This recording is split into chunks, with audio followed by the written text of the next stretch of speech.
Hi everyone, welcome back to my channel. আমি লক্ষ্মী, আমার চ্যানেলে তোমাদের সবাইকে স্বাগত। আজকে সকালটাই শুরু করলাম মাথায় তেল দিয়ে, যেহেতু আজকে শ্যাম্পু করব তাই জন্য সকাল সকাল উঠে আগে আমি চুলে ভালো করে তেল দিয়ে দিলাম। এরপরে দেখো চুলটা আঁচড়ে আমি বিনুনি করে নিলাম, যেহেতু এখনও অনেকটা টাইম আছে স্নান করার। আর শ্যাম্পু করার আগে চুলে তেলটা দিলে চুলটা একটু সিল্কি হয়। এরপরে চলে আসলাম আমি রান্না করতে। প্রত্যেকদিন রান্না করার টাইমে ভিডিও আমার নেওয়া হয় না, কারণ কাজের মধ্যে ব্যস্ত থাকি। তো আজকে একটু সময় ছিল তাই জন্য আমি দেখো একটু ভিডিও করে নিয়েছি। এই টাইমে আমি করেছিলাম ডাল, গাঠি আলুর তরকারি, পটল ভাজা, পেঁপে সেদ্ধ, আর করেছিলাম একটা শাক ভাজা আর গোল গোল আলু ভাজা। এরপরে তো আমি স্নান করে নিয়েছিলাম। স্নান করে এসেই প্রথমে ময়শ্চারাইজার লাগিয়ে নিলাম। আমি হিমালয়ের এই অ্যালোভেরা জেলটা ইউজ করি। এরপরে লিপ বাম লাগিয়ে নিলাম। দেন চুলটা ভালো করে ছাড়িয়ে আমি লিভনের এই পাউচটা ইউজ করে নিচ্ছি। আমার কাছে আগে বটলটা ছিল, এখন শেষ হয়ে গেছে তাই এটা ইউজ করছি। এরপরে দেখো ভালো করে চুলের মধ্যে দিয়ে এটা আমি শুকিয়ে নিয়েছিলাম। এই যে দেখো আমি মোটামুটি এখন রেডিও হয়ে গেছি। আজকে এক জায়গায় বেরোনোর আছে তাই সকাল সকাল সব কিছু কমপ্লিট করে নিয়েছি। এরপরে খেতে বসে পড়েছিলাম। সকাল সকালই খেয়ে নিয়েছিলাম ভাত, ডাল, আলু ভাজা আর শাক ভাজা। এরপরে দেখো আমি রেডি হয়ে নিয়েছি। আজকে এই কুর্তিটা পরেছিলাম। আমাকে কেমন লাগছে অবশ্যই জানাতে পারো কমেন্ট করে। এরপরে তো বেরিয়ে পড়েছিলাম আমি আর পিসি। এই যে যাচ্ছে পিসি, আর সামনে ছিল এই যে মীরা পিসি, দুজনেই আমার পিসি। এরপরে চলে এসেছিলাম কেষ্টপুরে। সেই টাইমে তো হচ্ছিল ঝিরিঝিরি বৃষ্টি।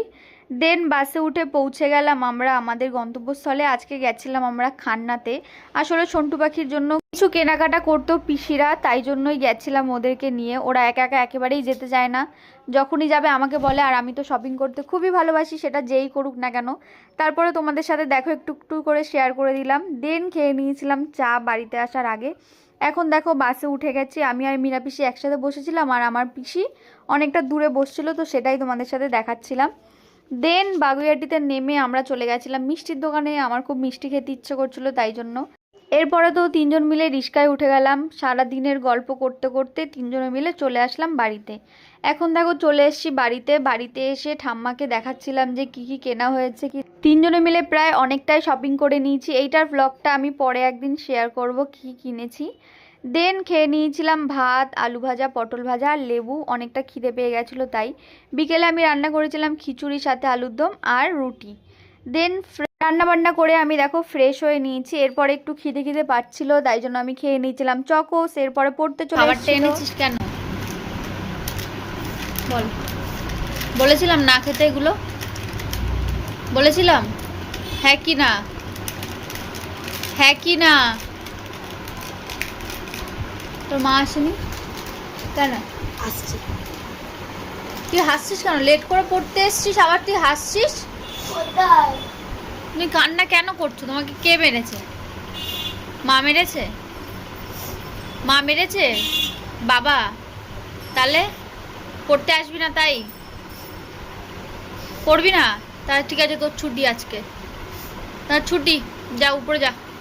হাসাহাসি কান্নাকাটি করার পর দুই ভাই পড়তে বসলো। পড়াও হয়ে গেছিল সেই টাইমটায়, তখন আমি ভিডিওটা করেছিলাম। আর পাশেই আমার সন্টু পাখি ঘুমাচ্ছিল। আর ভাই পাঁপড় নিয়ে এসেছিল, তো আমি, ভাই আর এখানে একটা ঠাম্মা এসেছিলো, তো তিনজন মিলে পাঁপড় খেয়ে নিলাম। এরপরে চলে পিসিরা সন্টু পাখির জন্য যে জামা প্যান্টগুলো কিনেছে সেটাই ওই ঠাম্মাকে দেখাচ্ছিল। তো সন্টু পাখিকে জামা প্যান্ট দেওয়ার জন্যই এসেছিল। এরপরে ডিনার নিয়ে বসে পড়লাম। আজকে ছিল খিচুড়ি, আলুর দম, সাথে ছিল পাঁপড় ভাজা। পিসিরাও আমার সাথে বসেছিল খেতে, ওদের জন্য করেছিলাম। তো ওদের কাছ থেকে ওই রিভিউটা শুনে নাও। সত্যি সত্যি বলবা যাতে আমি পরে ঠিকঠাক করতে পারি। ঠিক আছে, নুন বেশি। তো খেতে খেতে অনেক গল্প করছিলাম। এখন টাইম হয়ে গেছে ওদের বাড়ি যাওয়ার। তো দেখো টাটা দিয়ে দিল। আর এখানে ভাই আমার কি বোঝাতে চাইছে আমি জানি না। সো আজকের ভিডিওটা যদি ভালো লেগে থাকে তো লাইক করে দেবে। তো চলো আজকের মতো টাটা, সবাই খুব ভালো থাকবে, বাই।